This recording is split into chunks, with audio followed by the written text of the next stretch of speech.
英語聞き流しリスニング、英語テキストと MP3 音声ダウンロードはホームページからご利用いただけます。88thpp.com 88thpp.com 22. Christmas Day in the little house was a real celebration. It was the first one in the Jocelyn's married life, and the entire household entered into the spirit of Yuletide with enthusiasm. At Bambi's suggestion, they hid the presents all over the house. The subsequent search and discovery were carried on with much laughter and shouting. Ardelia's delight over her gifts was vocal and extreme. The professor continually forgot which presents were his, and collected everyone else's into his pile, from which the owner laughingly rescued them. A pair of silk stockings for Bambi which he absent-mindedly appropriated caused much mirth. Jarvis's gift to Bambi was a dull gold chain, hung with tassels of baroque pearls, an exquisite feminine bauble. "Oh, Jarvis, how charming! It's like a lovely lady's happy tears," she exclaimed. He blushed happily. "I thought it looked like you." "A thousand thanks. Fasten the clasp for me." He fumbled it awkwardly, but with final success. She turned for inspection, her eyes avid for praise. He nodded. "It is where it belongs," he said. The day passed happily. Ardelia's dinner was a Christmas poem. When the professor complimented her on the success of everything, she replied, "Yassa, this he a day been all right. But I hopes before next Christmas we all gwine to have some chillun's to make dis a show nuff potty." Bambi's face was scarlet, but she faced it out. "Oh, not children, Ardelia, singular, you mean, I hope." "No, I don't mean singular. We don't want no singular chillun's. I mean just plain chillun's." "The holiday seems to be peculiarly the children's day," said the professor, unaware of the situation, and so saved it. Thus it was that Jarvis was welcomed into the family circle again, and this time he became an integral part as he had never been before. The day after Christmas he came to Bambi with her story. "You told me you had read this book, didn't you?" "Yes, I've read it." "What do you think of it?" he asked her, curiously. "I adore it," she replied. He sat down beside her, gravely. "It's a strange thing, but the book grows on you. When I first read it, I thought it was a clever little trifle. But as I work with it, I have come to see that it is remarkable in its human quality. You feel the charm of the author all through it." "Do you?" eagerly. "Didn't you?" "I don't know. I loved the girl. She seemed very true to me. I've never known any girls except you, and I don't know you very well, but there are spots where you and the other Francesca are strikingly alike. I suppose it is not you, but feminine. I mix them up. If we are to make a play of it, I am glad we both love it. I find myself intensely interested in the mysterious woman who wrote it. To me there is no hint in the story of the infelicity Mr. Frohman hinted at. I would like to know her. Don't you expect to see her when the play is finished? She says she wishes me not to know her. But she will have to come to rehearsals? I must ask her about that. Maybe she will come, then. You write to her?" "Oh, yes. I have to keep her in touch with my progress." "I thought you told her to keep out." "I did. But she has been so agreeable about it that I decided to keep her posted as I went along." Bambi rose. "I've no doubt she is very fascinating," she said, coldly. "You don't object to my interest in her?" "Object? My dear Jarvis, you may be interested in all the women in creation without any objection from me. And you have the same freedom?" "Naturally. Now let's get to work. I was surprised at what you said about the young musician in the book. I thought he was so real." "Strange. That is what the author said, that it was a close portrait of a near friend. What is it, about him, that you do not like?" "Oh, I like him, in a way. But these reformers, idealists, thinking they can dream the world into Arcadia." Bambi's clear laugh startled him. "What amuses you so?" he asked, shortly. "I suppose I rather like the idealist type." He looked at her closely. "Good heavens, you don't think I'm like that, do you?" "A little," she admitted. "If I thought that I was that particular brand of idiot I'd learn bookkeeping and be a clerk," was the reply. "Maybe it isn't you, maybe it is just man I recognize. You can see how terribly clever the woman is, to set each of us accusing the other. She is just a student of types, that's all," Bambi disparaged the lady. So they began their co-partnership. The shyness, the appeal, the new self-conscious element Bambi had sensed in Jarvis gave way to the old mental relationship as fellow workmen. They had regular office hours, as they called it. They experimented to see whether they obtained the best results, when they each worked at a scene alone and went over it together for the final polishing, or when they actually worked on it in unison. 4 hours in the morning they labored, took an hour of recess after lunch, then 2 hours more, followed by a tramp off into the country, talking play. These were days of keen delight to them both. They worked together so smoothly and so well. Jarvis's high-handed superiority had given way to a well-grounded respect for Bambi's quick apprehension of a false note, an unnatural line, or a bungled climax. The first interruption came with the advent of Richard Strong to spend the weekend, and Jarvis made no comment when Bambi announced his coming and declared Saturday a holiday. He even agreed to meet their guest at the station.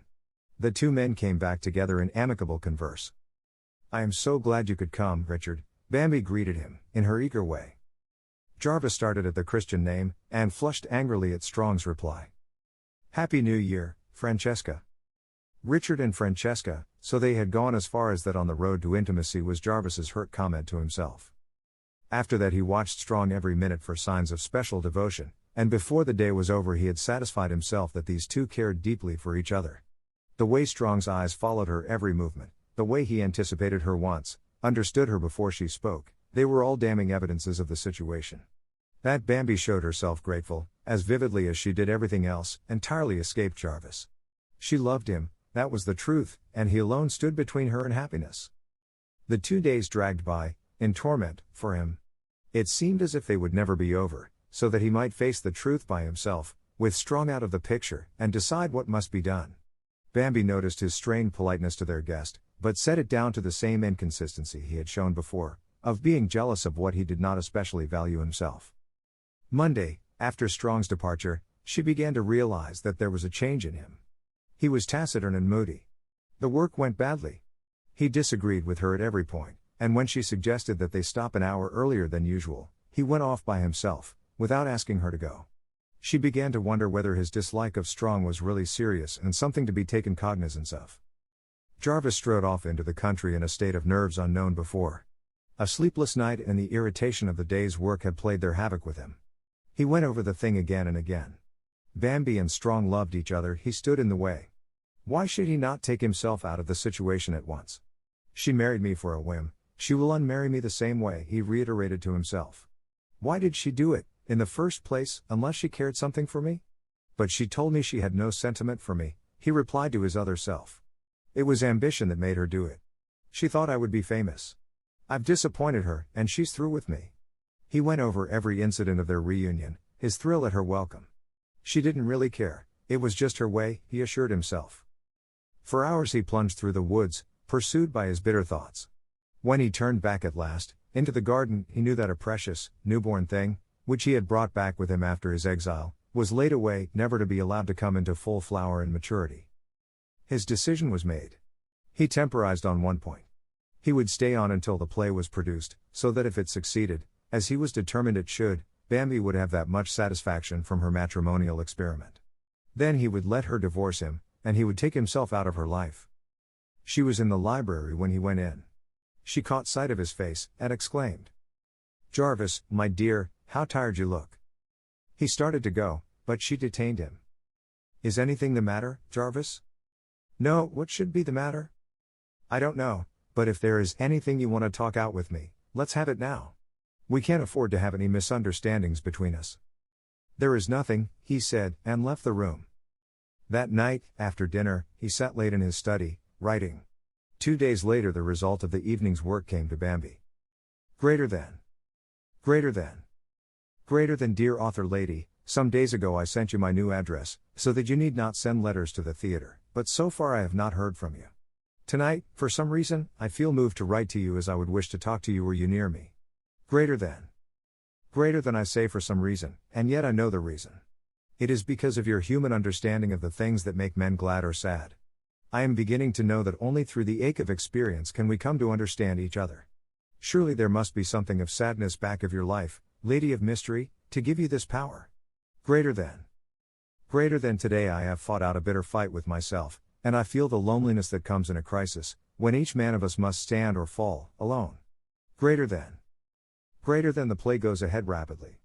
As I told you, Mrs. Jocelyn and I have great satisfaction in our work on it. I am determined to wring success from it. Both for your sake and for mine, I must. Greater than. Greater than, is this personal letter distasteful to you? Do I depend too much upon your gracious understanding? If I do, say so, and I will not offend again. Greater than. Greater than faithfully. Greater than. Greater than Jarvis Jocelyn. Greater than. Greater than. Bambi read this letter over and over again, behind the locked door of her bedroom. What did it all mean? What was the bitter fight that drove Jarvis to this other woman for solace? How far did she dare draw him out on it, without offending her own sense of fitness? Had this innocent plot of hers, to startle him into amazed admiration, led them both into a labyrinth of misunderstanding? She answered Jarvis's letter and sent it to the theater, asking them to forward it. Greater than. Greater than. Greater than dear Mr. Jocelyn, your letter touched me very much in its appeal for my sympathy and understanding. I am regretful that sorrow has found you out. I think of you always as young and strong and happy, with a young wife and the world before you. I hate to have you spoil my picture. Greater than. Greater than, I repeat my satisfaction that you and your wife enjoy your work on Francesca. I found such happiness myself in doing her, that I like to think we share the pleasure between us, we three. Greater than. Greater than, is it your own ambition that drives you so that you say I must, in regard to success? Sometimes, if we set our hearts too much on a thing, our very determination thwarts us. Is it not so? Perhaps it is for the sake of someone else that you are so eager for accomplishment. I feel that it is to come to you in this play, and I am glad. Greater than. Greater than, be of good cheer, comrade. Even the memory of bitter fights grows dim. I will not think of you as daunted by anything life can offer. No, nor death. Why have I this confidence in you, I wonder? Greater than. Greater than, in all friendliness. Greater than. Greater than, the lady of mystery. Greater than. Greater than. The day this letter came to Jarvis marked a change in him to Bambi's watchful eye. He threw himself with renewed ardor into the work. For the first time in many days they walked together, and he seemed more himself than he had been since Strong's unfortunate visit. Was it the effect of this letter? He was beginning to be easily influenced by this supposed stranger. The idea was too fantastic. What kind of a woman do you imagine the author of Francesca to be? She asked him as they trudged along a wintry road. He started a little, she thought. I scarcely know, he evaded. I always think of her as tall and thin and frail, with a rather sad face, white, with humorous gray eyes, and a sensitive mouth. I always think of her as little and fat and cuddly. Oh, not cuddly, he protested. She laughed. Any news from her lately?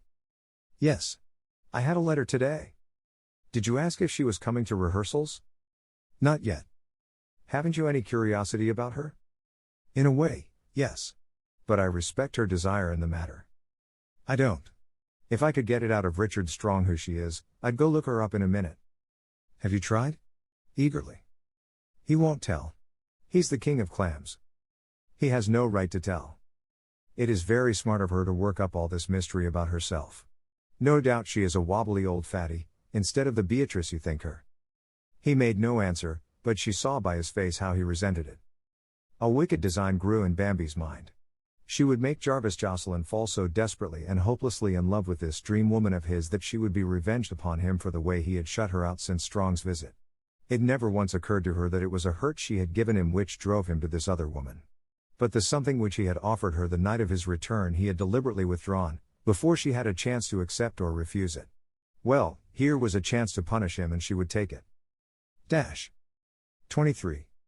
From the day of her resolve, absolute impersonality characterized their relations during work hours. Sometimes they walked together, sometimes Bambi went alone or made visits to her friends. Jarvis felt more and more her withdrawal from him.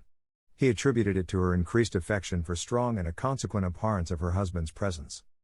One morning she announced that she was going to New York for the day.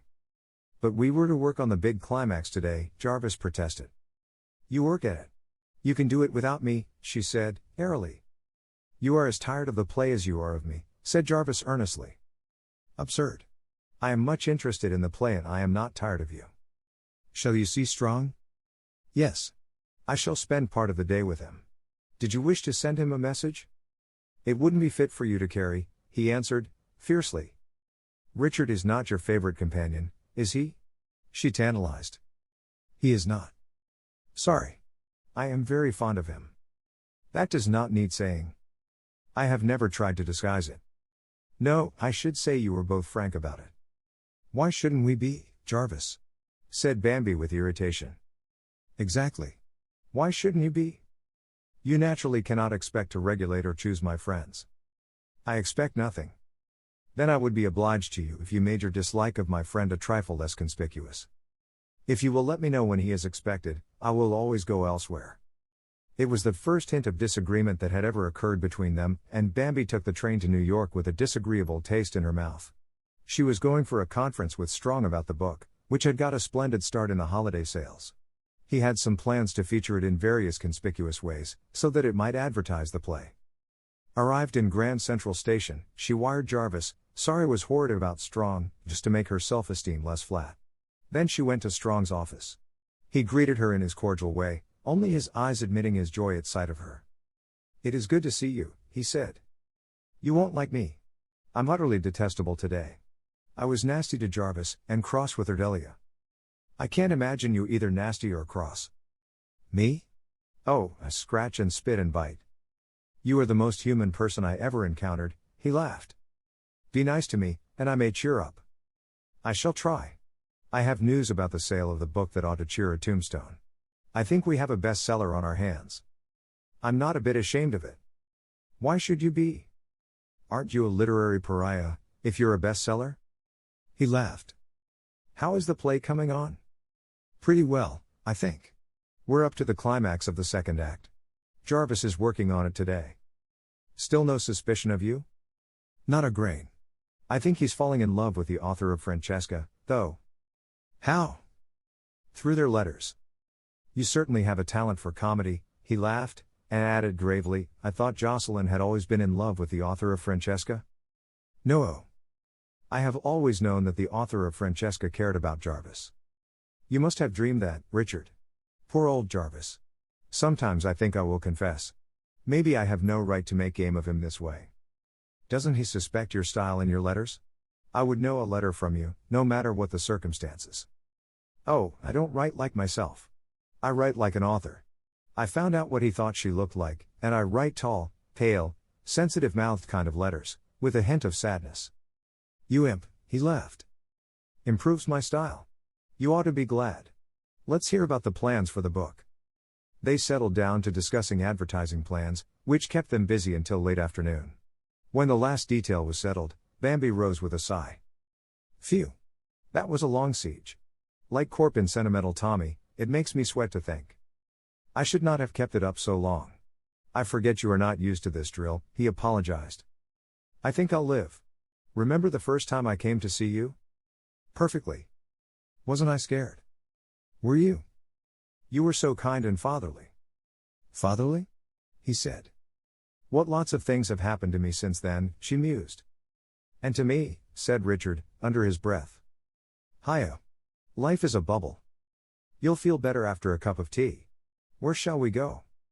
Let's walk up to the plaza. Done, said he, closing his desk. It was a cold, crisp day, which stimulated the blood like a cocktail. Bambi breathed deep as she tried to fall in step with her companion. I can't keep step with you. I'm too little and my skirt's too tight. I'll keep step with you, my lady. Mercy, don't try. Jarvis says I hop along like a grasshopper. I resent that. Your free, swaying walk is one of your charms. You always make me think of a wind-blown flower. She looked up at him, radiantly. Richard, you say the charmingest things. Francesca, you do inspire them. I'm a vain little peacock, and Jarvis never notices how I look. Too bad to mate a peacock and an owl. A brilliant sunset bathed the avenue in a red, gold light. The steady procession of motors, taxis, and hansom cabs made its slow way uptown. The shop windows blazed in their most seductive moments. The sidewalks were crowded with smart men, fashionable women swathed in magnificent furs, slim, little pink-cheeked girls. All of them made their way up the broad highroad toward home or tea, as the case might be. Oh, you blessed fleshpots, how I adore you. Referring to the men or the women? Naughty Richard. I mean all the luxury and sensuousness which New York represents. You hungry little beggar, how you do eat up your sensations. They give me indigestion sometimes. The foyer of the plaza was like a reception. The tea room was a clatter and a clack with tongues. Like the clatter of sleek little squirrels, said Bambi, as she followed the head waiter to their table. Her comments on people about them, the nicknames she donated to them, convulsed Strong. He would never again see that pompous head waiter except as Papa Powder. Would you get tired of it if you were here all the time? I suppose so. It is all so alike. The women all look alike, and the men, and the waiters. If you dropped through the ceiling, you could hardly tell whether you were in the Ritz, the Plaza, the Manhattan, or the Knickerbocker. You would know it was New York, that's all. What train do you take tonight, or shall you stay over? I shall go on the 11:50, if you'll play with me until then. He smiled at her affectation. Suppose we try another kind of crowd tonight, and dine at the Lafayette. Delighted. I've never been there. It's jolly. You'll like it, I think. Where is it? Way downtown, University Place. What shall we do between now and dinner time? Let's walk down. Oh, that's a long walk. But I love to walk, unless it is too much for you. Sheer impudence.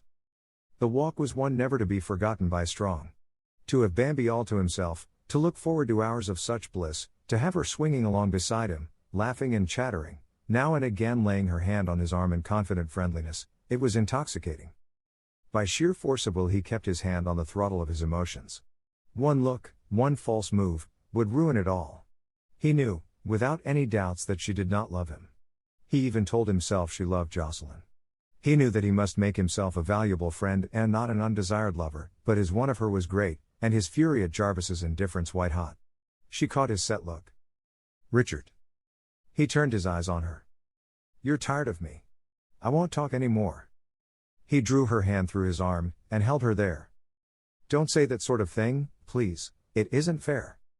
Take it back. The Lafayette filled her with excitement. They had a table on a raised balcony overlooking the main dining room. Richard pointed out celebrities, bowed to many friends, talked charming personalities. A feast of Lucullus was served them. Music and wine and excitement bewitched Bambi. She sparkled and laughed. She capped his every sally with a quick retort. She was totally different from the girl-boy who had walked downtown beside him. What are you thinking about me? She challenged him, her head tipped back provokingly. Daughter of joy. I have spent a very pleasant fortnight with you, Richard. Has it seemed that long? Since I left Sunnyside this morning? Quite. How many personalities have you been since then? Oh, not nearly all my mess. Protean artist? Headliner, she nodded. They drank to the success of the play. Later, as he stood beside her in the car, a few minutes before she was to leave, she put her hand in his. I've had the loveliest time, she said. You are the most accomplished playmate I ever had. It has been a happy day. Come to Sunnyside soon. The train began to move out and he hurried to get off. She waved to him from the window. She was tired, so she went to bed at once, with never a dream of the emptiness her small presence left in New York for the playmate. 24. What luck did you have with the climax, yesterday? She asked Jarvis, next day, as she came into the workroom. None at all. I worked all day, and tore it up last night. Oh, why did you do that? It was hopeless. If you wanted to teach me how vital you are to this work, you did it. Such a thing never entered my mind. Shall we begin in it now? Of course. I'm keen to get at it. She plunged into the situation and swept all obstacles before her. The entire reaction from yesterday's pleasure and change went into her work. Lunchtime came as a shock, the morning had fled so fast. Jarvis sighed as he piled up the pages. You work like an electric dynamo, he remarked. I always work better after a happy vacation. Why don't you run off for a day, to get your breath, as it were? Where would I run to? You might go look up the author lady you're so interested in, she remarked, wickedly. He made no answer to that. The noon mail brought Bambi's latest letter from Jarvis. All mail was brought immediately to her, so she had a chance to extract the telltale letters. Jarvis wrote. Greater than.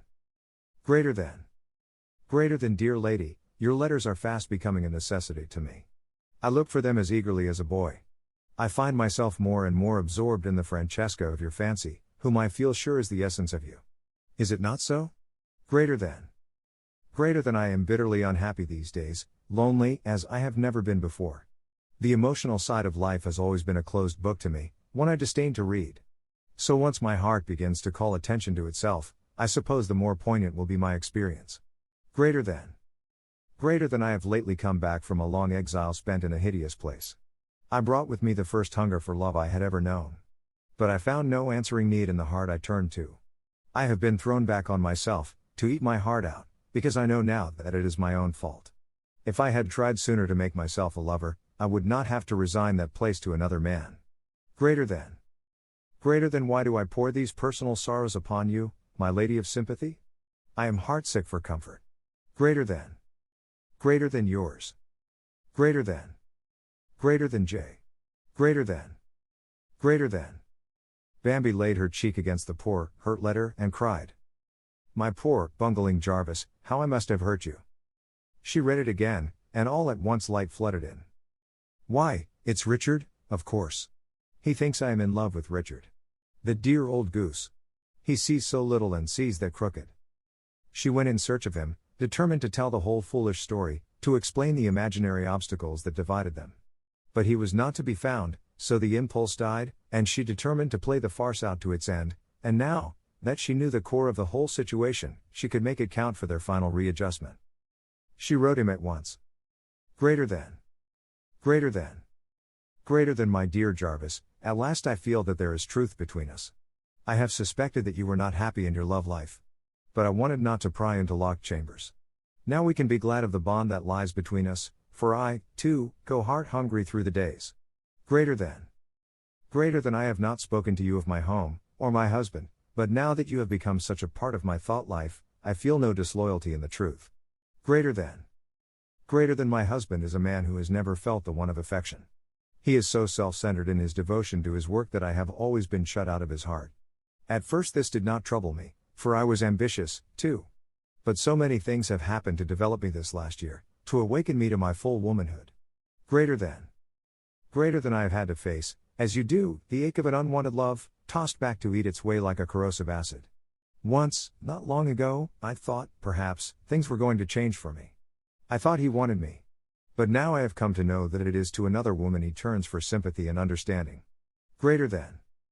Greater than so, you see, my dear, we too have the same heart history. No wonder we have felt our way through time and space, to clasp hands in such deep affinity. I lay my hands upon your head, Jarvis. Greater than. Greater than your lady. Greater than. Greater than. His reply came by the first mail. Greater than. Greater than. Greater than oh, my dear, we have found each other at last, in all truth. It was meant from the beginning of time that it should be so. Let me come to you. I cannot bear to live another hour without the touch of your hand. To think that I do not know your name, or the color of your kind eyes. Say that I may come? Greater than. Greater than devotedly. Greater than. Greater than Jarvis. Greater than. Greater than. Greater than. Greater than. Greater than Jarvis, my big boy, you may not come yet. It is part of a dream, cherished since you came to be the heart of me, that we should not come together until the night of the opening of our play. I know you will pooh-pooh this as sentimental nonsense. You may even call it theatrical. But let me have my way, this last one time. Afterward, my way shall be yours, beloved. Write me to say you will be patient with my foolishness. Greater than. Greater than I am afraid of our meeting. Suppose I should fall short of your ideal of me? That you should think me ugly or old, I could not bear it. I have come to know all my happiness lies in the balance of that one night, toward which we walk, you and I, every minute of every day. Greater than. Greater than your lady. Greater than. Greater than. His answer came, special delivery. Greater than. Greater than. Greater than it shall be as you wish, dear heart. But if anything should happen to delay the opening of the play, I think I should ask you to remit the sentence of banishment. I live only to look into your eyes. Greater than. Greater than how can you say that you may disappoint me? If you are old, humpbacked, ugly, what difference? You are mine. We must find freedom for ourselves and a new life. I adore you. Greater than. Greater than Jarvis. Greater than. Greater than. I wouldn't have thought it of Jarvis, said Bambi as she read it. He makes a very creditable lover. Greater than. Greater than. Greater than my dear one, I am as impatient as you are for our meeting. I gladly agree that we shall bring it about, at once, if anything happens to postpone the play opening. Greater than. Greater than what you say about being indifferent to my looks makes me happy. I shall not try you too far, my lover. I'm quite pretty and young. Did you know I was young? Greater than. Greater than you speak so confidently of freedom and a new life together.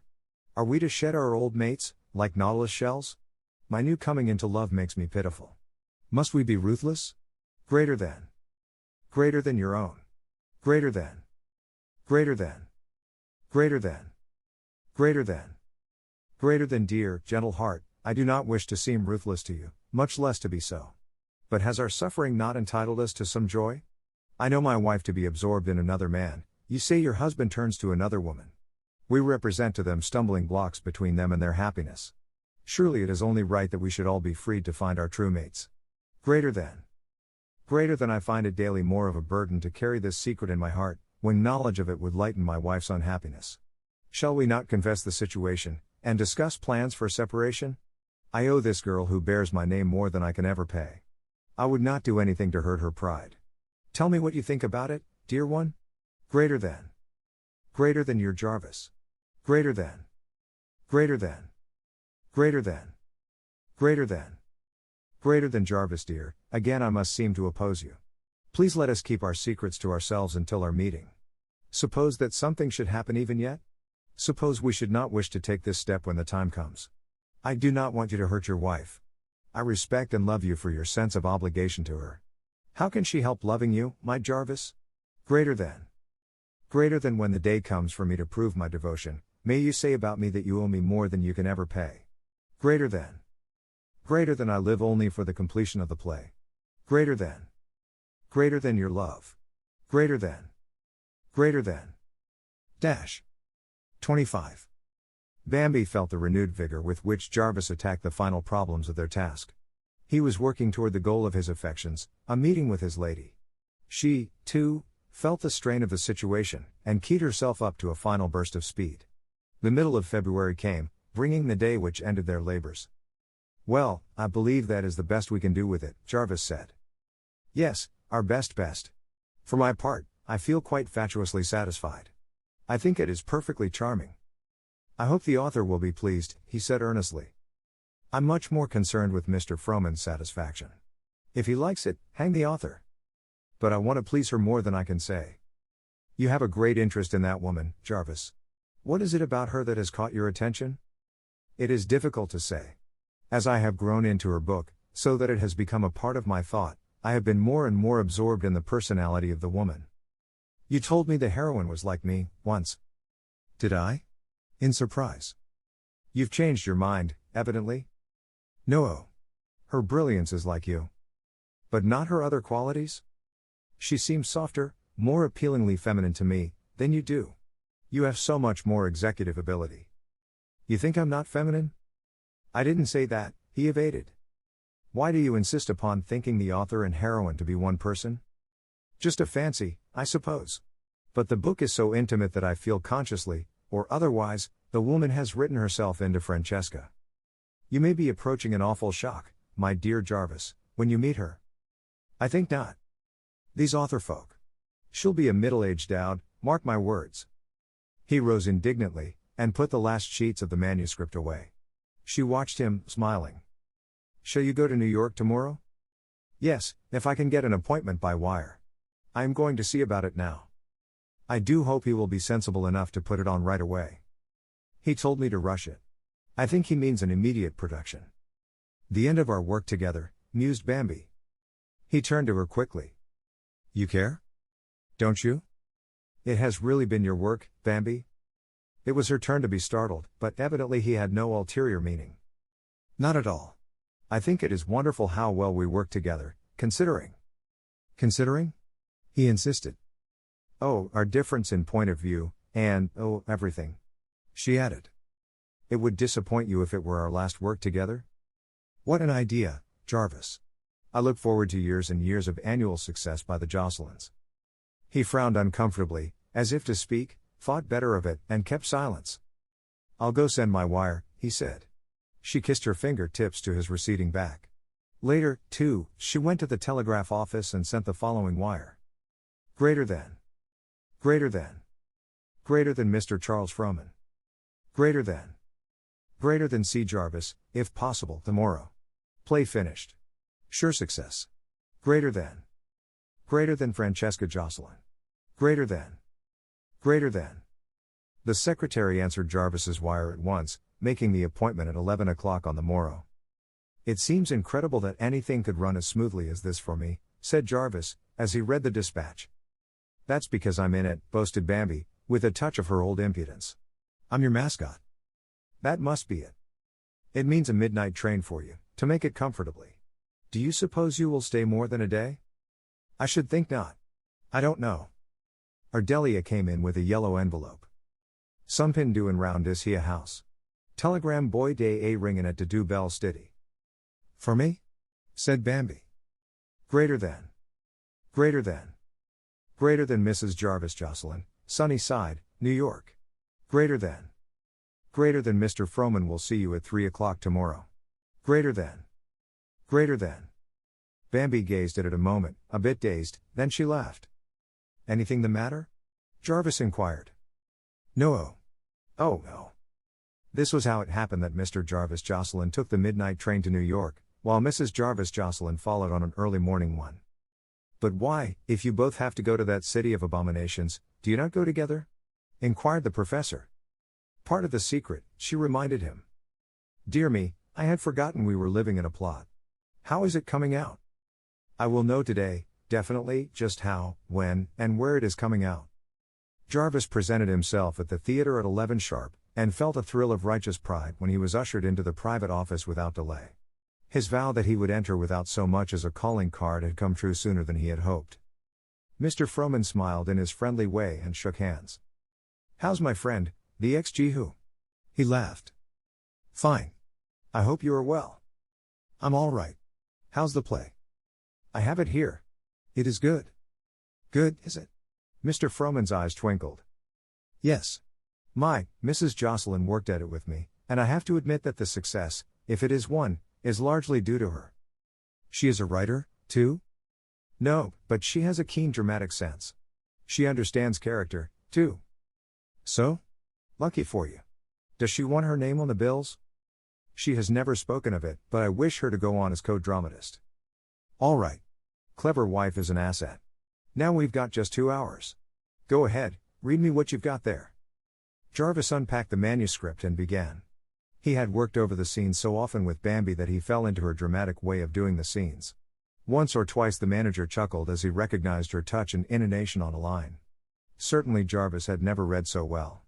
He was encouraged by frequent laughs from his audience. There were interruptions now and then, criticisms and suggestions. As he read and laid down the last page, Mr. Froman nodded his head. Pretty clever work for amateurs, he said. You think it will go? With some changes and rearrangements. Yes, I should say so. Are you thinking of producing it soon? Yes, if I can make satisfactory arrangements with the author, I'll put it in rehearsal right away. I think the author will be satisfied. The manager looked a question. We have been corresponding during my work on it, Jarvis explained. Mr. Froman stared, then laughed. We can soon find out whether she's pleased. She is due here at 3 o'clock today. She is coming here today? Jarvis exclaimed. Yes. Could I talk to her then? There is so much. Sorry. I promised there would be no one here. Some crazy idea about keeping her name a secret. Of course. I would not intrude, said Jarvis, hastily. She wrote me that she would leave rehearsals to you and me. Did she? Will your wife want to come to rehearsals? I think so. Would there be any objections? Not if she is co-author. She is very clever. I don't doubt it. You leave that copy here. I'll go over it, in part, with the author and let her take it to look over. I will wire you what day I want to get the company together for a reading. All right, sir. If the author is satisfied with this, I'll have a contract made out to submit to you and your wife. In the meantime, do you want an advance? No, thanks. All right. You'll hear from me. You've done surprisingly well with this, Jocelyn, you, or your wife. Thank you. Good day. Good day. At 3 o'clock the other member of the Jocelyn family arrived. You're good to see me. I would have burst with curiosity before Jarvis got back, she began the minute she got inside the door. I naturally wanted to consult the author before I accepted the play. Is it any good? Are you going to take it? What do you think about it? Are you satisfied? Yes. I think it's a love of a play. He laughed. How much of it did Jarvis do? Oh, a great deal. Not enough to spoil it, eh? He has worked very hard, she said seriously. He tells me he has corresponded with the author during his work, and he begged to be here for this meeting. Did he? Bless his heart. It has been so funny, that correspondence. He's crazy about that author lady. Either you are very clever, or he's very stupid, which is it?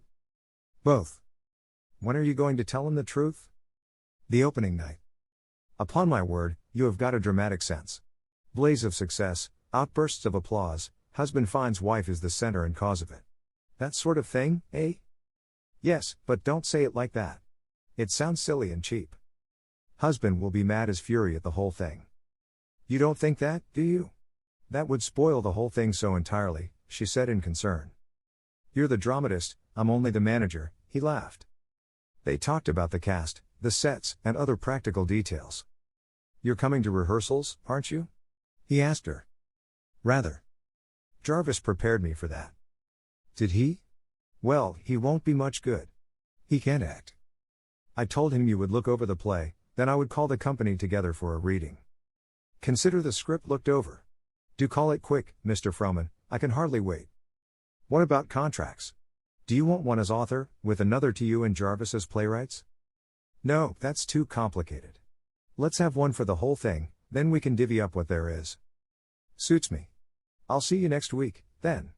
Better make arrangements to stay in town during rehearsals. Oh, yes, we will. I think we will pull off a success. This is very human, this stuff. Goodbye. You've been such a dear. We've just got to succeed for your sake. Goodbye, and thanks. 26.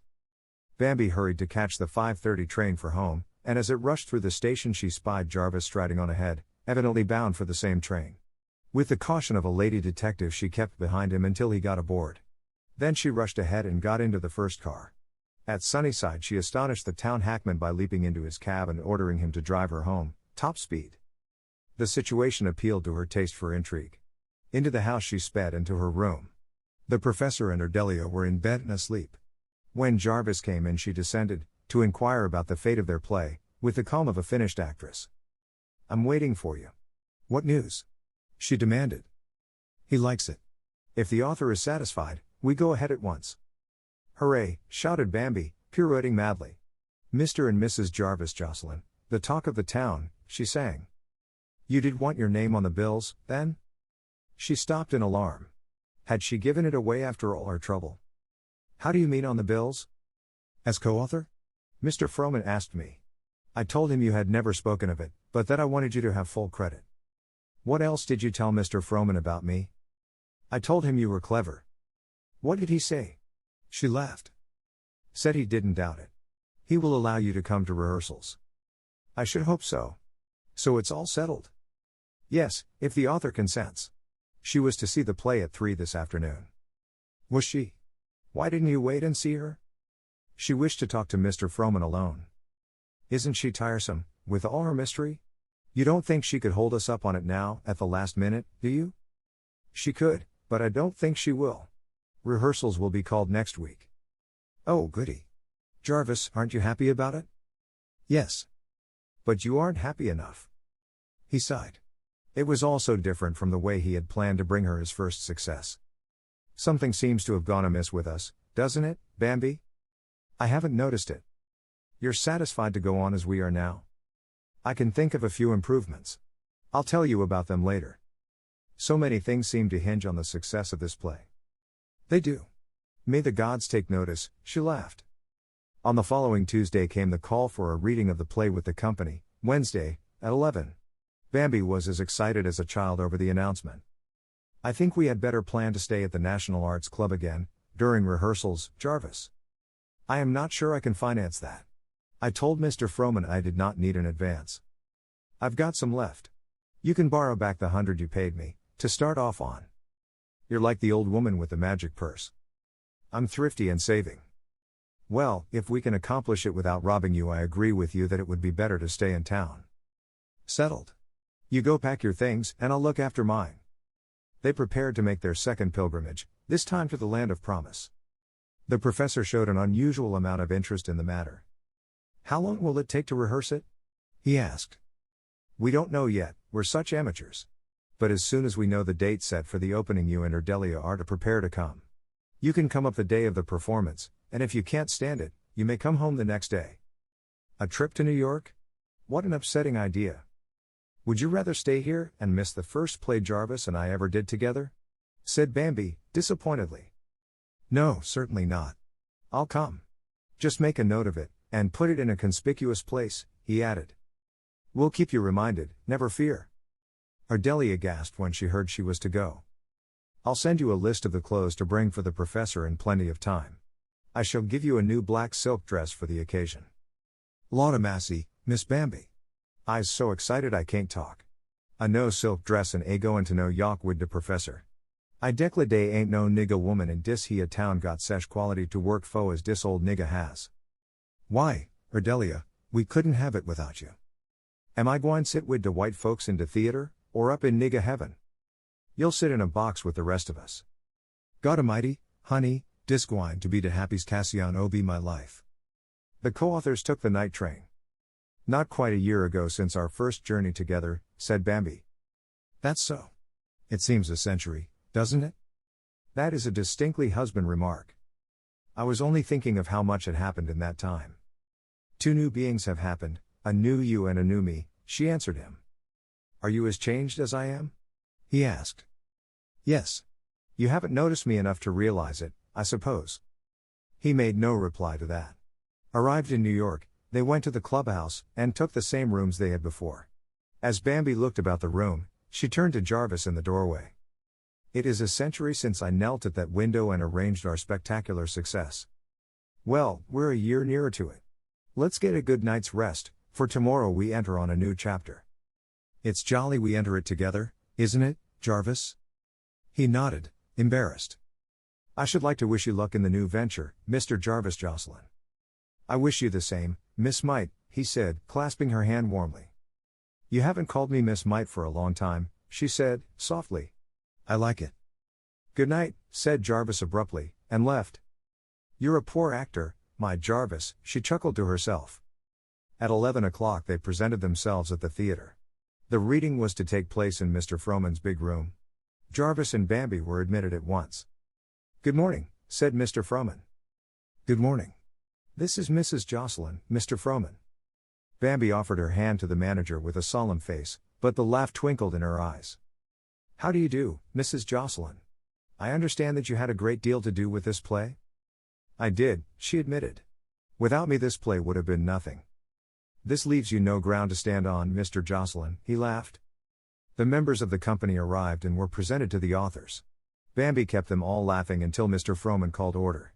They sat in state around the big table. I propose that Mrs. Jocelyn read us the play, Mr. Frohman said.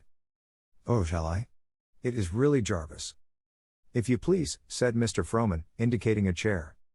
So Bambi began, with a smile at Jarvis, and another at the audience. They all felt in a good humor. The play was so peculiarly hers, the intimate quality which had made the book go had been wonderfully retained, so that spontaneous laughter marked her progress through the comedy. It was also true in Universal, the characters so well drawn, the denouement so happy. At the climax of the third act the company broke into irresistible and unpremeditated applause. Oh, God bless you for that, said Bambi, her eyes wet with gratitude. We ought to cast you for the girl. You are enough like her to have sat for the portrait, said Mr. Frohman, wickedly. Jarvis turned to look at Bambi in his earnest way. He marked the likeness, again, himself. I shall play it just as you read it, Mrs. Jocelyn, said the girl who was cast for the lead. You will greatly improve on my Francesca, I'm sure, Bambi nodded to her. Parts were distributed, much discussion followed as to character drawing and business, then they separated to meet for rehearsal the next day at 10:30. Mr. Frohman had an immediate appointment, so the Jocelyns had no opportunity for a word in private. Queer that Mr. Frohman should think that you are like Francesca, too, said Jarvis, on their way to the club. Oh, I don't know. We are the same type. That's all. You could play the part wonderfully. Could I? It would be fun. Still, I think we can make more money and have more fun writing plays. She seemed always to be harping on their future together. The next day was full of surprises for them both. They were entirely ignorant of conditions in and about the theater. The big, dark house, with its seats all swathed in linen covers, the empty, barn-like stage, with chairs set about to indicate properties, the stage hands coming and going, the stage manager shouting directions, it was all new to them. The members of the company were as businesslike as bank clerks. No hint of illusion, no scrap of romance. Mercy. It's like a ghost house, said Bambi. A deal table was set at one side, downstage, for the Jocelyn's, with 2 scripts of the play. They sat down like frightened school children, bewildered as to what would be expected of them. The actors sat in a row of chairs at one side. The stage manager made some explanations and remarks about rehearsals, and then the first act was called. It was slow and tedious work. Over and over again the scenes were tried. Some of the actors fumbled their lines as if they had never read English before. Now and then the manager appealed to the authors for the reading of a line, or an intonation, and Bambi always answered. At the end of one scene the man who was to play the young musician came to them. I've been thinking over my part, Mrs. Jocelyn, and I think that if you could write in a scene right here, in Act First, to let me explain to the old fiddler my reason for being in this situation. Oh, no, you mustn't explain. The whole point of the first act is that you explain nothing. Yes, but it would play better, he began, in the patronizing tone always used to newcomers in the theater. I can't help that. I cannot spoil the truth of a whole character, even if it does play better, said Bambi, smiling sweetly. The actor took it up with the stage manager after rehearsal, and was referred to the authors. These new playwrights always have to learn at our expense, he said, importantly. Can't be helped. We have to use playwrights, however irritating they are, remarked the stage manager. Day after day they assembled at the same hour and slowly built up the structure of the play. Many nights Jarvis and Bambi worked on new scenes, or the rearrangement of the old ones. The first act was twisted about many times before it played to the stage manager's satisfaction. New lines had to be introduced, new business worked out every day. It was hard work for everybody except Bambi, and she declared it was fun. No matter how trying the rehearsals, nor how hard she had to work, she enjoyed every minute of it. They soon discovered that Jarvis had no talent for rehearsing. In fact, the mechanics of the thing bored him. When a new scene was demanded quickly, his mind refused to work. It was Bambi's quick wits that saved the day. After the first few days she was the only one to be consulted and appealed to by everybody. I can't see that you need me at all in this business. I'm no good at it. Yes, you are, too. You saw where that new scene in the third act belonged at once. Yes, after you wrote the scene. But this is why we need each other. I didn't see where the scene belonged at all. If we both could do the same thing, we wouldn't need to collaborate. Thank heaven, we don't have the author underfoot interfering all the time. I don't believe she would interfere. Heard anything from her, lately? No, she is waiting for the production, I suppose. And then the deluge. I may lose you to that story-writing female yet, she teased him. Don't. He protested, quickly. I won't, she retorted, meaningly. In late March the date of the production was set. It gave Bambi unbelievable pleasure to read the announcements on the billboards, and to stand in front of the 3 sheets in the foyer of the theater. She wrote Ardelia full directions in regard to packing the professor's dress clothes. She told her the train they were to take. She worked out every detail, so that nothing might be left to the sieve-like memories of the principals on this foreign journey. She ordered a new frock for herself, and succeeded in getting Jarvis measured for new dress clothes. Then she threw herself, heart and soul, into the last few days of work at the theater, helping to polish and strengthen the play. The night of dress rehearsal came, and with it a new development for her consideration and management. 27. Dress rehearsal was called at midnight, as 2 of the principals were playing in other theaters. There was an air of suspense and confusion on the stage, where the new sets were being put on, which threw Jarvis into a cold sweat of terror. It only added 1 degree to Bambi's mounting excitement. She and Jarvis made their way to the front of the house, where Mr. Frohman, the leader of the orchestra, and a few other people interested in the production were assembled. I never realized before how many people, how much work and money and brain go into the production of the simplest comedy for one night's amusement, she said to Mr. Frohman. And yet managers are always blamed because they don't take more chances on new playwrights, he smiled. Jarvis looks as if he were walking to the guillotine, doesn't he? It is a strain, isn't it, Jocelyn? You get used to it after a few first nights. Jarvis nodded, wetting his dry lips with a nervous tongue. The curtain went down and came up. The first act began. Bambi scarcely breathed. Jarvis could be heard all over the house. The first part of the act hitched along and had to be repeated. The stage manager came out and scolded, while Mr. Froman called directions from the front. Bambi turned to Jarvis. "It's going to be a failure," she said. "Oh, don't say that." He fairly groaned. "Don't be discouraged," said Mr. Froman, noting their despairing looks. "Dress rehearsals are usually the limit." "But it can't go like this and succeed," Bambi wailed. "Don't you worry. It won't go like this." The night wore on, miserably, for the authors. Everything had to be done over, lines were forgotten, everybody was in a nervous stew. "The awful part of it is that we've done all we can do," moaned Bambi. "If they ruin it, we can't prevent them." "We'll make them rehearse all day tomorrow," said Jarvis, fiercely. "They were better than this 2 weeks ago." The end of the agony finally came. The stage manager assembled the weary company and gave them a few select and sarcastic remarks as to their single and collective failure. Mr. Froman added a few words, and ordered them all to dismiss the play from their minds until the morrow night. Bambi tried to say a word of encouragement and thanks to them, but in the midst of it she broke down and wept. "Take her home and keep her in bed tomorrow, Jocelyn," Mr. Froman said. Jarvis hurried her into a cab, and she sobbed softly all the way home. He made no effort to touch her or comfort her, he was in torment himself. At the club he ordered eggnog and sandwiches sent to her room, whither he followed her, helpless to cope with her tears. She threw her things off and bathed her eyes, while he set out the table for the food. When the boy appeared with it, Jarvis led her to her chair and served her. She smiled mistily at him. "It's nerves and excitement and overwork," she explained. He nodded. "If it failed now, it would be too awful," he said. "Don't say that word, don't even think it," she cried. "You mustn't care so much," he begged her. "Don't you care?"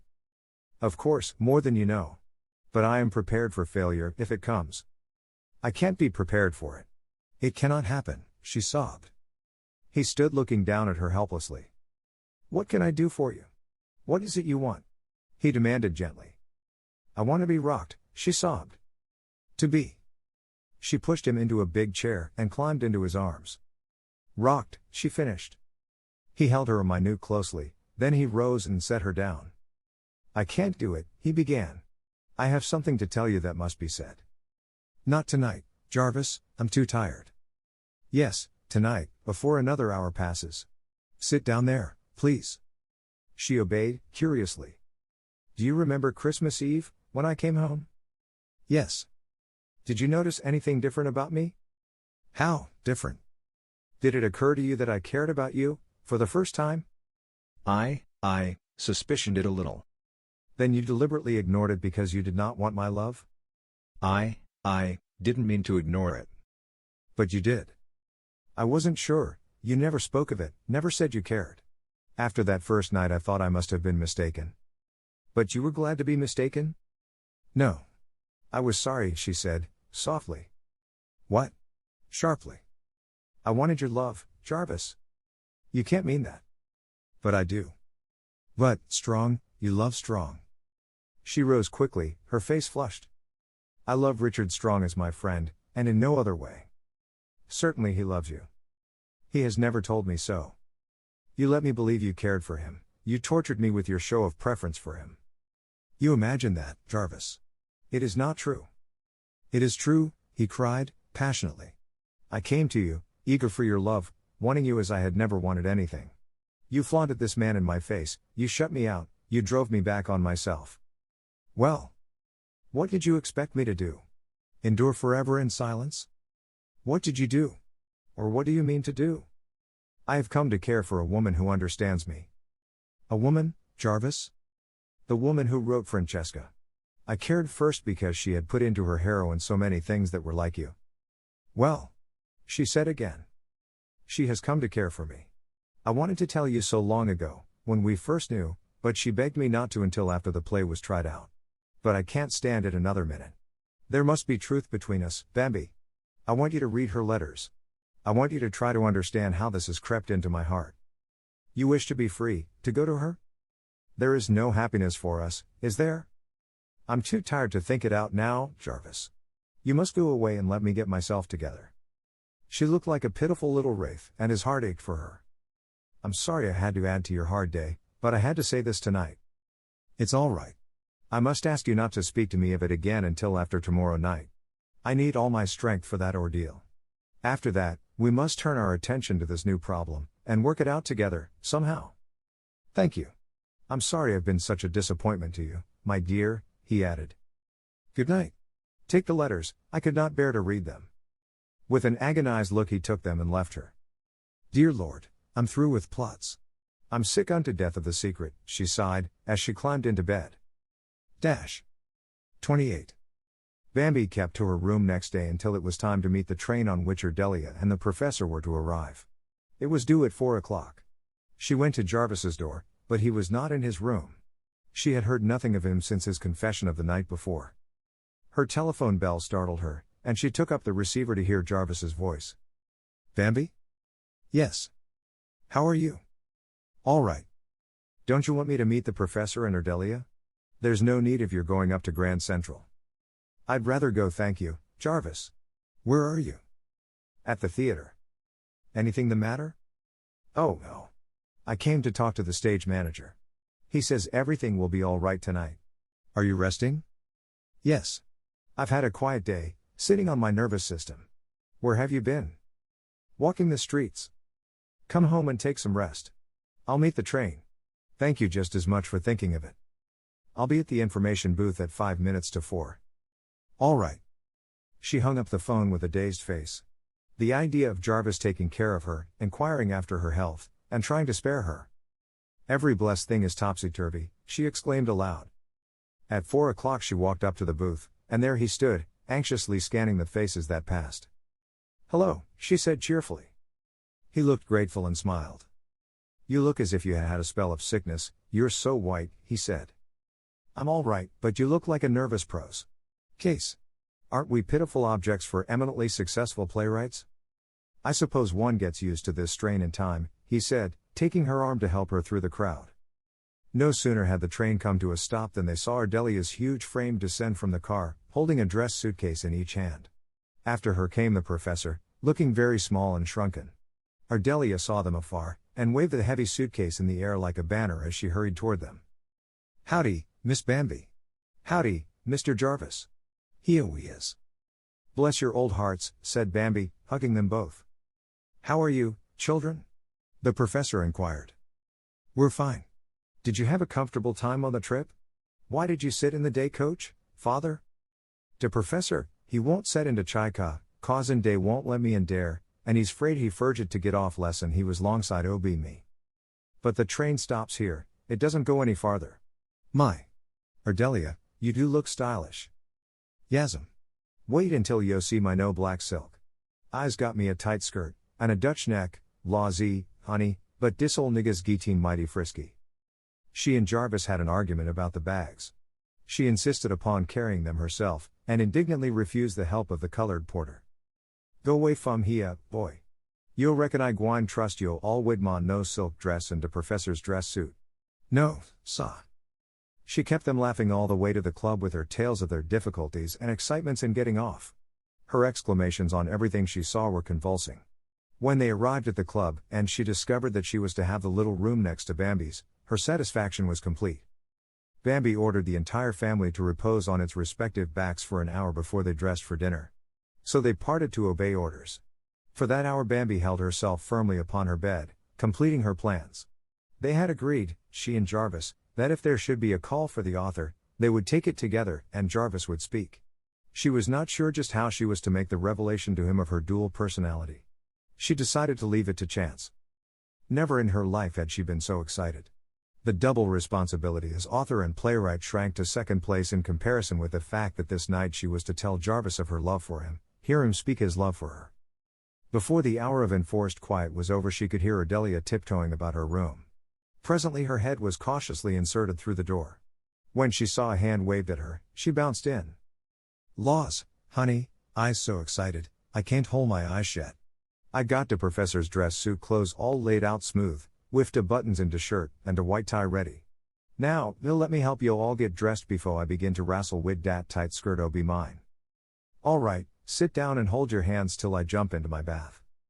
While Bambi bathed, Ardelia shouted all the gossip of home through the bathroom door.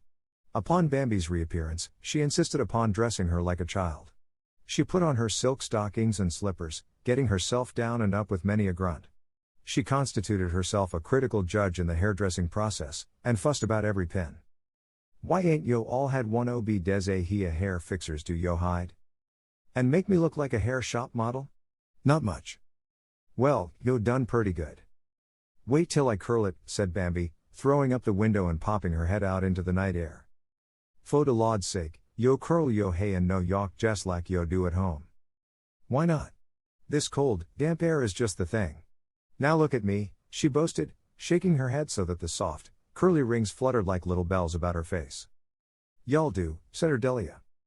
Bambi disappeared into the closet, and presently she popped out her head. "Ardelia, prepare to die of joy. When you have seen my new dress, life has nothing more to offer you. I ain't gwine to die till after dis show." Out of the closet Bambi danced, her arms full of sunset clouds. Apparently she held it up, and Ardelia's eyes bulged. "Yo don call dat a dress? Put it on me, and you'll call it a poem." "Dey ain't nothing to it," she protested, as she slipped it over Bambi's head. It was certainly a diaphanous thing of many layers of chiffon, graduating in color from flame to palest apricot pink. It hung straight and simple on Bambi's lithe figure, bringing out all the color, the dash, the fire-like quality in the girl's personality. The flush in her cheeks, the glow in her eyes, even the little curls, were like twisted tongues of flame. She whirled for Ardelia's inspection. "I know dat ain't no decent dress, but yo show is beautiful as Potiphar's wife." "Who's she?" "She's in the Bible." Bambi laughed. "I look like the fire of spring," she nodded to her reflection. "Of course I'm beautiful. This is the biggest, happiest night of my life." A boy came for the professor's clothes, and a little later that distracted gentleman presented himself to have his tie arranged, and to be looked over generally in case of omissions. "My dear," he exclaimed at sight of his daughter. "Art I wonderful?" He put his hand under her chin and tipped her face to him. "There is something about you tonight, elemental is the word, fire, water, and air." She hugged him. "Oh, but you've got a surprise coming to you this night. You are about to discover other unsuspected elements in your offspring." "My dear, I'm so excited now I'm counting backward. Don't explode anything on me or I'll lose control. The secret is coming out tonight." "Is it painful?" "No, it's heavenly." Jarvis rapped. "May I come in?" "Yes." He stood on the threshold a moment, a truly magnificent figure in his evening clothes. "Jarvis!" breathed Bambi. "Bambi!" exclaimed Jarvis, and they stood a gaze. She recovered first. "Do you like me?" she coquetted. He walked about her slowly, considering her from all sides. "Ariel," he said at last. "Oh, thank you, Apollo," she laughed, to cover the lump in her throat at his awed admiration. They sent Ardelia's supper up to her, and the rest of them made an attempt at dining, but nobody could eat a thing. Bambi talked incessantly from excitement, and all eyes in the dining room were focused upon her. Ardelia was in a tremor of pride when they went upstairs again. She shone like ebony, and grinned like a Hindu idol. They admired her, to her heart's content, and she descended to the cab in a state of sinful pride. Although they were early, the motors were already unloading before the theater. They were to sit in the stage box, and as soon as the rest of them were seated Bambi went back on the stage to say good evening to the company. The first night excitement prevailed back there. Every member of the company was dressed and made up a good half hour too soon. They all assured the perturbed author that she need have no fears, everything would go off in fine shape. Somewhat relieved, she started to go out front, when she ran into Mr. Frohman. "Good evening. If you are as well as you look, you're all right," he smiled at her.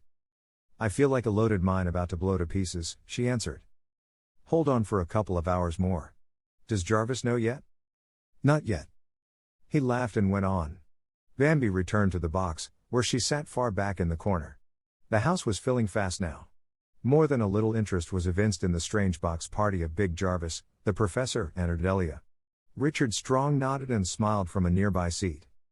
"We should have come in late, just as the curtain rose," whispered Bambi. "We must not be so green again." "Why so, daughter?" "Then we wouldn't be stared at." "Are we stared at? By whom?" The overture interrupted her reply. The seats were full now, as high as the eye could reach the balconies.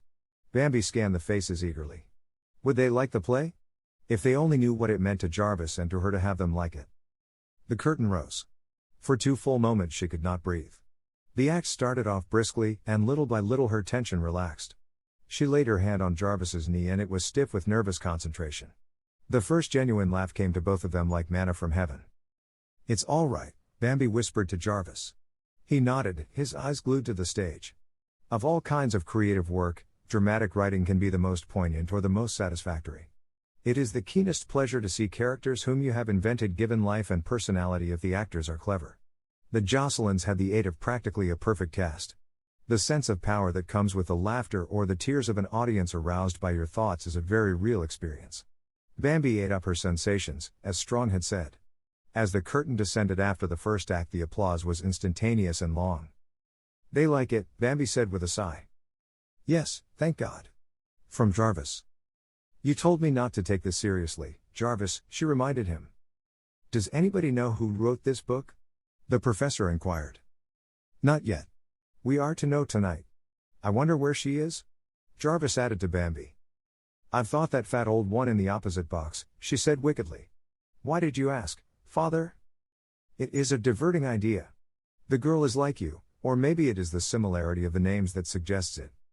What do you think about the play, Ardelia?" "Law, honey, tain't no play actin' to me. It's jes' like bein' home wid yo and de professor and Marseille Jarvis. Dose folkses is jes' like yo all." Bambi laughed outright. Ardelia was the only one who guessed.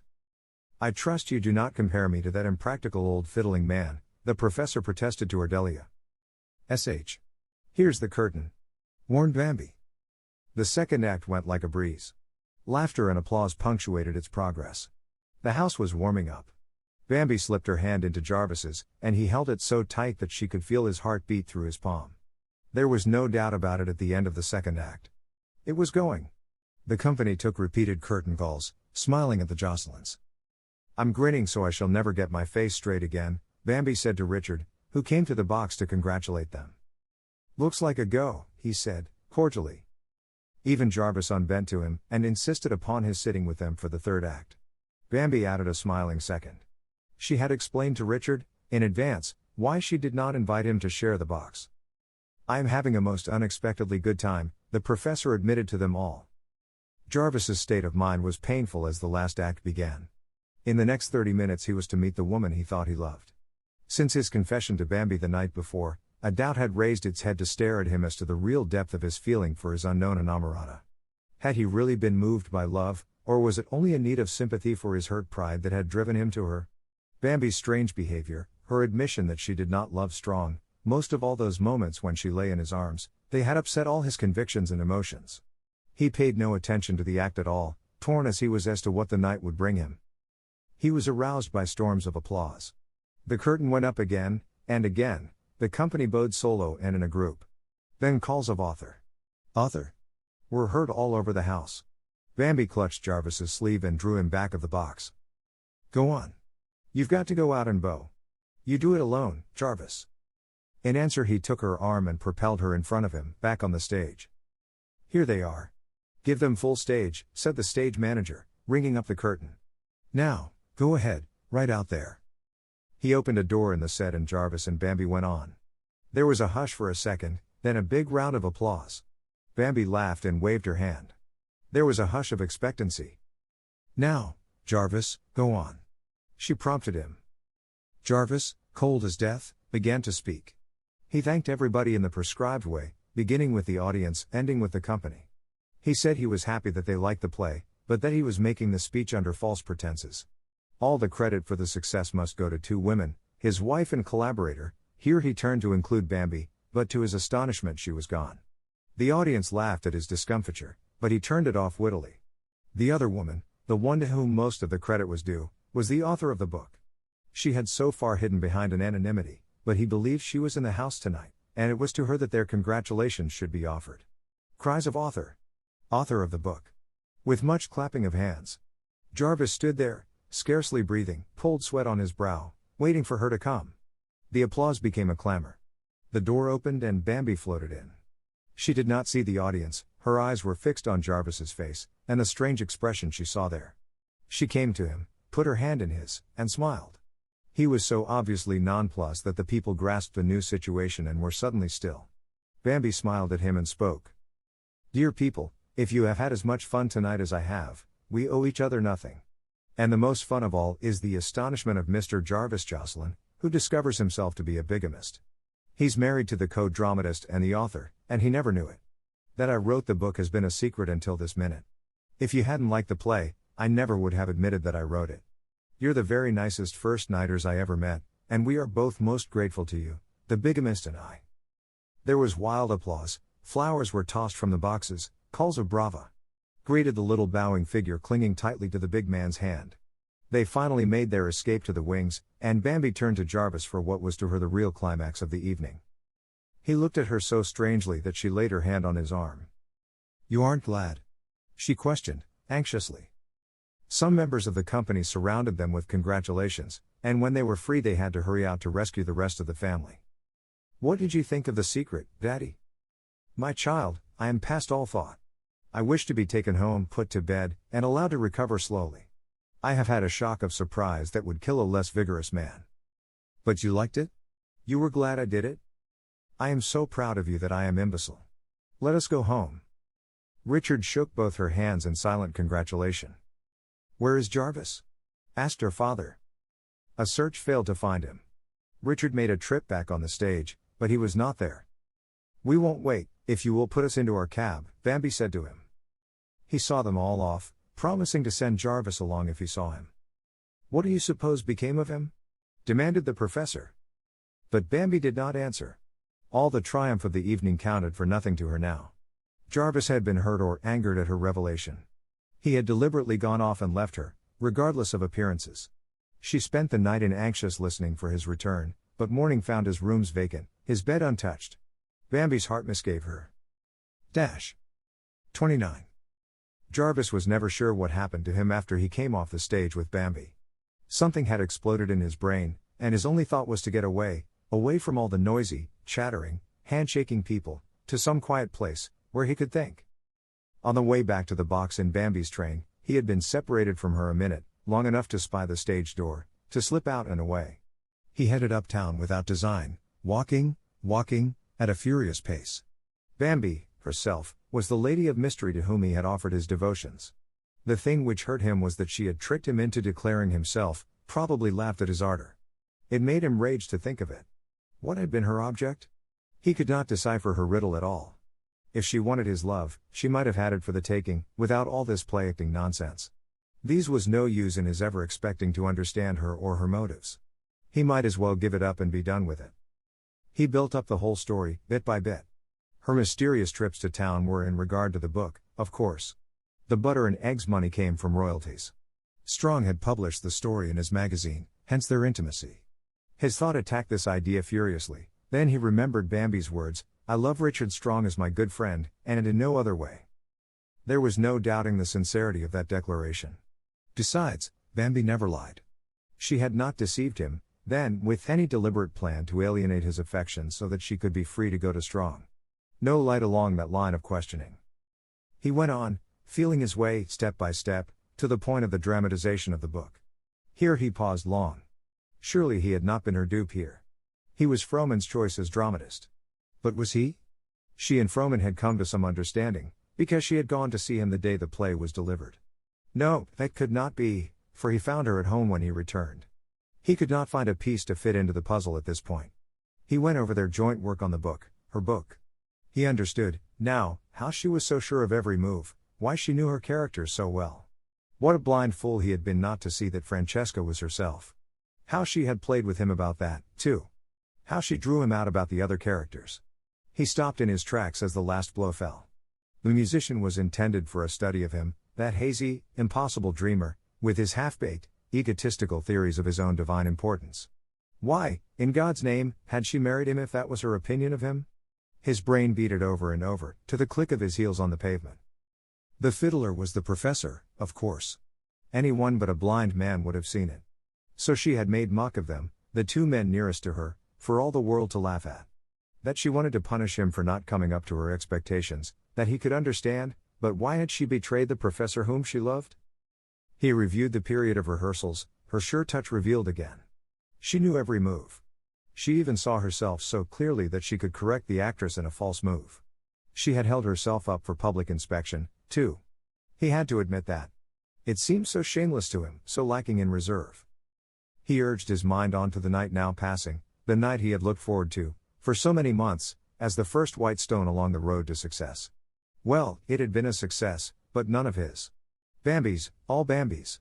She had conceived the book, worked out the play and rehearsed it, to a triumphant issue. It was all hers. The only part he could claim was that Frohman had sent for him. But had he? Was it possible he had only humored Bambi in her desire to give him a chance? He would find out the truth about that, and if it were so, he could never forgive her. He saw her coming toward him in reply to the calls for author. Her eyes fixed on him, shining and expectant. What had she wanted him to do? Was it possible she expected him to be pleased? Broad daylight found him far up toward the Bronx, weary, footsore, and hungry.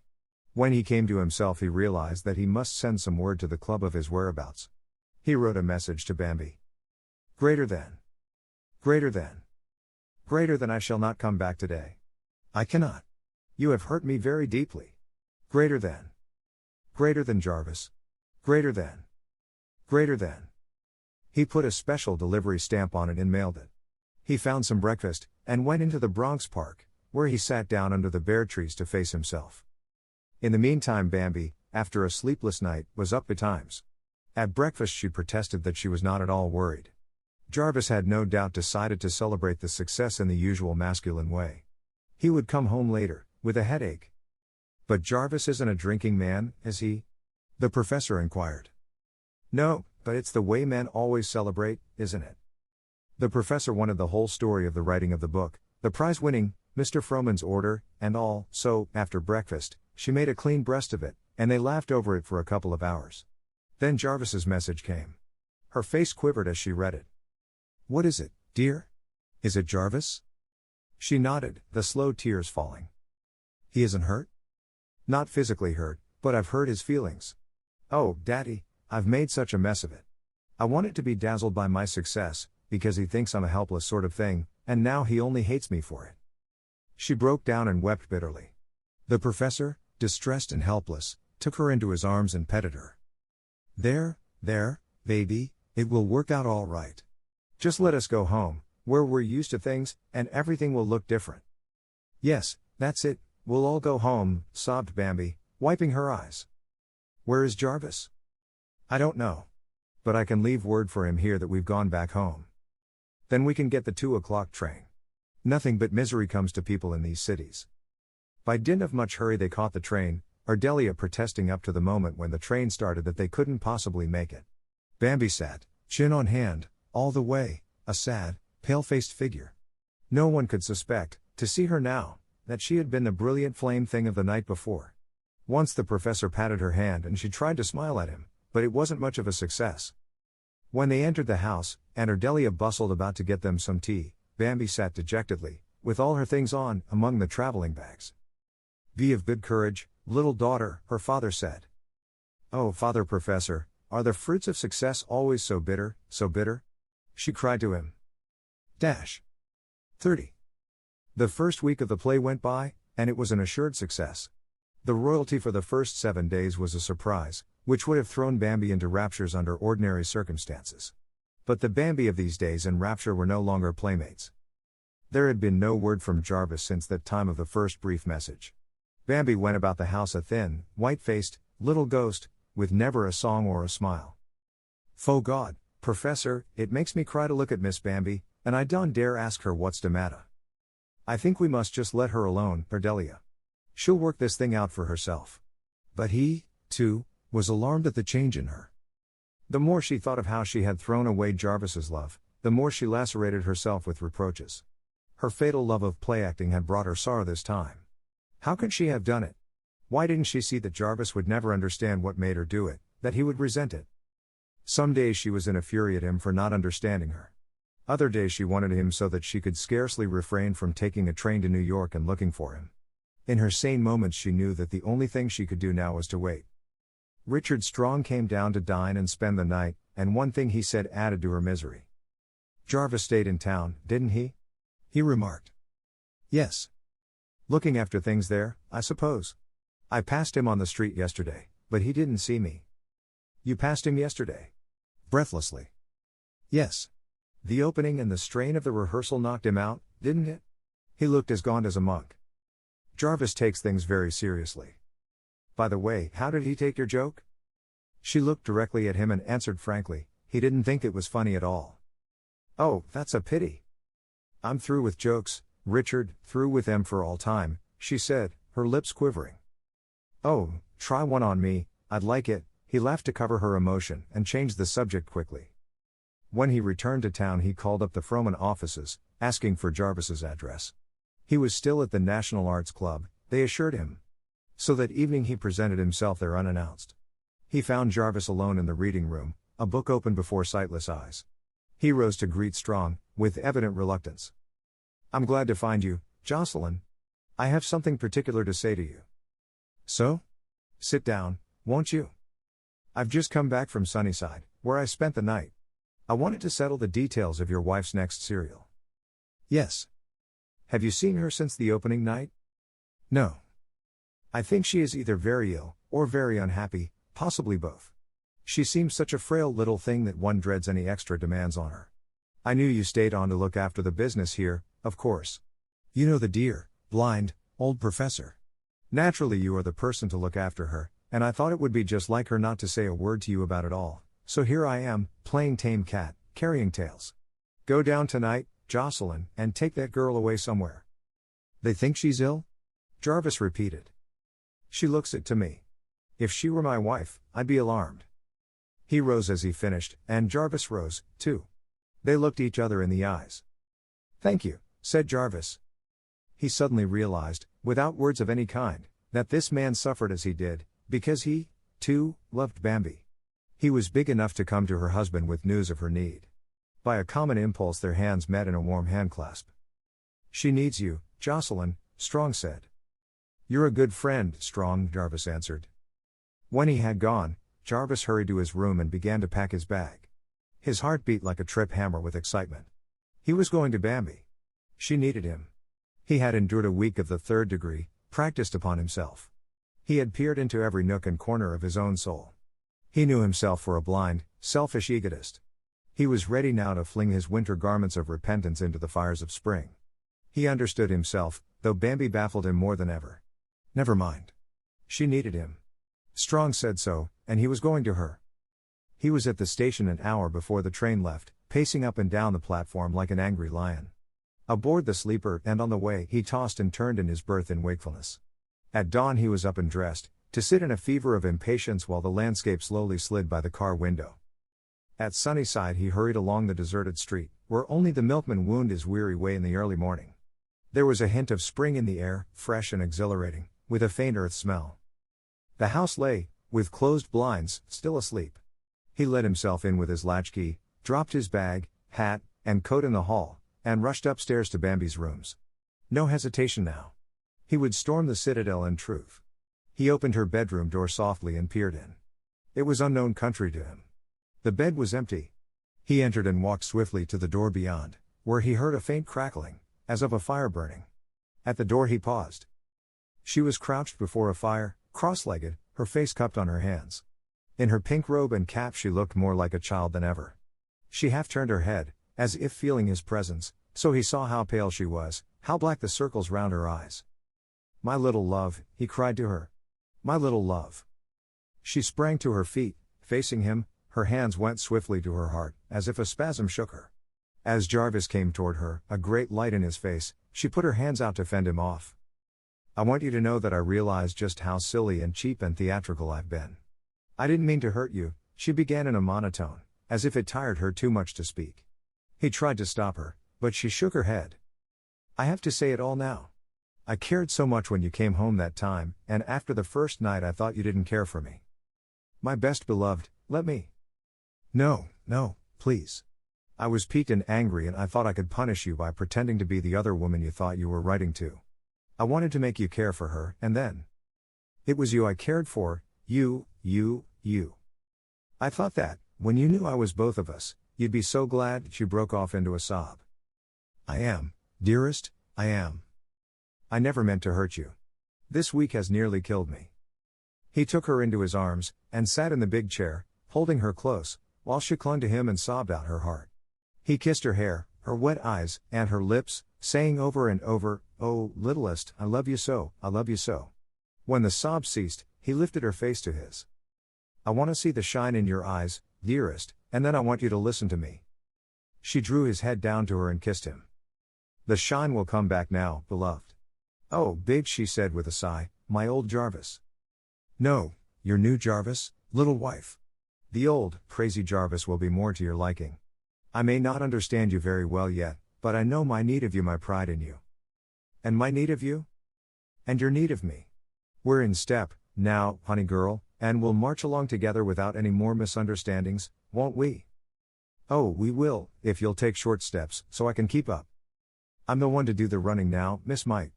A famous novelist and a successful playwright," he laughed, pinching her cheek. "None of it counts. The only title that means anything to me is Mrs. Jarvis Jocelyn." His comment on that was inaudible. "Would you mind telling me just why you married me?" "Because I was a seeress, and foresaw this day." More comment, inaudible. The door opened, cautiously, the professor tiptoed in, followed by Ardelia, with a tray. At the sight of the two before him, engrossed in the inaudible comments, he stepped back into Ardelia and rattled the contents of the tray. Jarvis looked up and caught his astonished expression. He rose with Bambi in his arms. "Good morning, father." "I'm home," he said. "Thank to good Lord." From Ardelia. "It's Jarvis," said Bambi, fatuously, patting his cheek. "I suspected that it was when I saw him," the professor admitted. "I'm glad that you're back, and I hope you'll stay. This child needs a firmer hand than mine." "You're speaking of a woman with a well-advanced career, Herr Professor Parkhurst." "Ardelia, we are not needed. She is well." A dose of Jarvis Jocelyn was the correct prescription. "Well, thank God for some show enough lovin' at loss," said Ardelia, as she backed out behind the professor and closed the door. The end. 英語聞き流しリスニング、英語テキストと MP3 音声ダウンロードはホームページからご利用いただけます。88thpp.com、88thpp.com